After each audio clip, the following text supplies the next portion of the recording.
Hi అండి, అందరికీ నమస్కారం. నేను మీ లక్ష్మీ గొంట్ల ఛానల్కి స్వాగతం. ఈరోజు మనము బొరుగులు మరియు సుజీ రవ్వతో మెత్తగా స్పాంజ్ లాంటి దోశలు ఎలా ప్రిపేర్ చేయాలో చూద్దాము.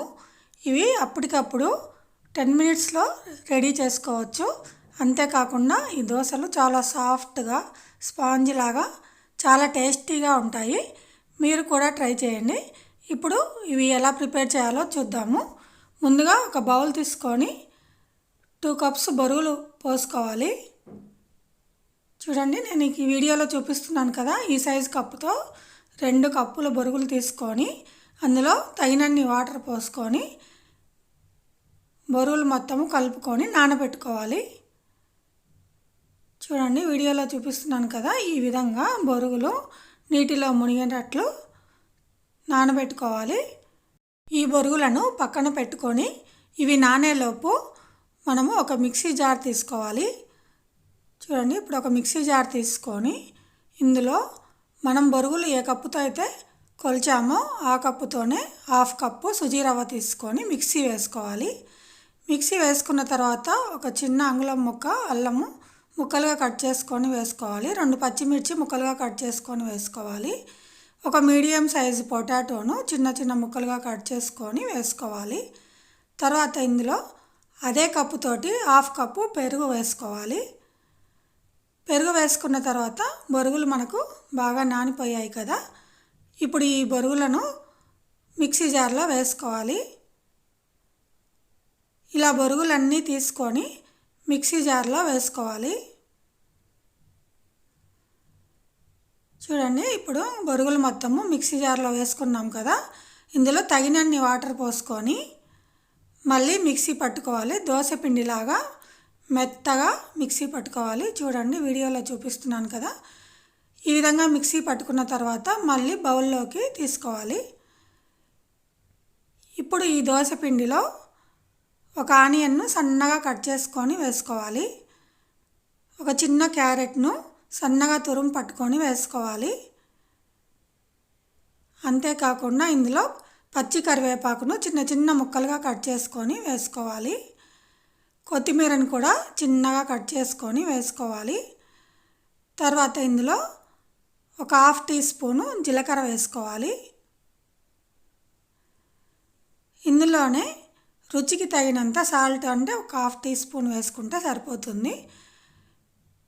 1/2 టీ స్పూను వంట సోడా వేసుకోవాలి. ఇందులో మనం మిక్సీ వేసేటప్పుడే పచ్చిమిర్చి వేసాం కాబట్టి ఇప్పుడు వేసుకోవాల్సిన అవసరం లేదు.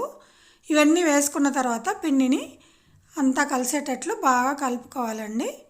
ఇప్పుడు నేను వీడియోలో చూపిస్తున్నాను కదా, క్యారెట్, ఆనియన్స్, కొత్తిమీర, కరివేపాకు, జీలకర్ర, సాల్ట్, సోడా అన్నీ కలిసేటట్లు ఈ విధంగా పిండిని కలుపుకోవాలి. కన్సిస్టెన్సీ చూడండి, మనకు ఈ విధంగా వస్తే సరిపోతుంది. పిండిని ఈ విధంగా కలుపుకుంటే సరిపోతుంది. ఇప్పుడు మనము స్టవ్ మీద ప్యాన్ పెట్టుకొని ఇందులో 1 టీ స్పూన్ ఆయిల్ వేసుకొని దీనిపైన కొద్దిగా నువ్వులు చల్లుకోవాలి. ఆయిల్ అంతా ఇలా స్ప్రెడ్ చేసుకొని దీనిపైన కొద్దిగా నువ్వులు చల్లుకోవాలి. చూడండి, ఇలా నువ్వులు చల్లుకొని తర్వాత మనం ఆల్రెడీ ప్రిపేర్ చేసుకున్న దోశ పిండిని ఒక 2 గరిటెలు ఇందులో వేసుకోవాలి. చూడండి, 2 గరిటెలు వేసుకొని ఫ్లేమ్ సిమ్లో పెట్టుకొని దానిపైన ఒక మూత ఉంచుకోవాలి. ఒక 2 మినిట్స్ తర్వాత మూత తీసి దోశ కాలిందేమో చూద్దాము. చూడండి, అడుగున బాగా రోస్ట్గా కాలింది, పైన సాఫ్ట్గా ఉంది. ఇప్పుడు ఈ దోశను మనము ఇటువైపుకి తిప్పుకుందాము. చూడండి, చాలా క్రిస్పీగా వచ్చింది, అడుగున సాఫ్ట్గా ఉంది.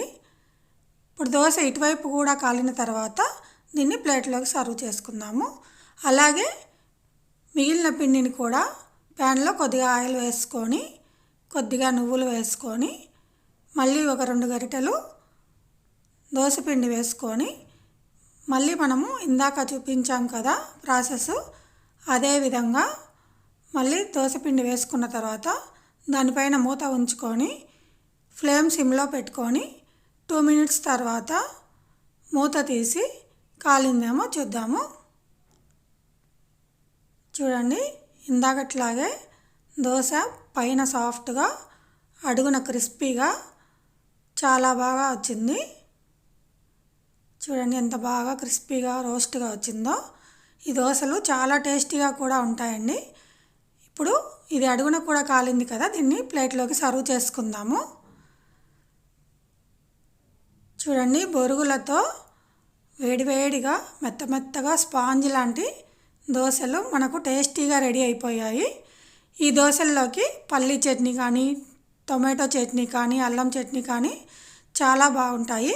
మీరు కూడా తప్పకుండా ట్రై చేయండి. ఎలా వచ్చాయో కామెంట్ సెక్షన్లో తెలియచేయండి. ఈ వీడియో మీకు నచ్చితే లైక్ చేయండి, షేర్ చేయండి, సబ్స్క్రైబ్ చేయండి. కొత్త వాళ్ళు ఎవరైనా నా వీడియోని చూస్తుంటే తప్పకుండా సబ్స్క్రైబ్ చేసుకోండి.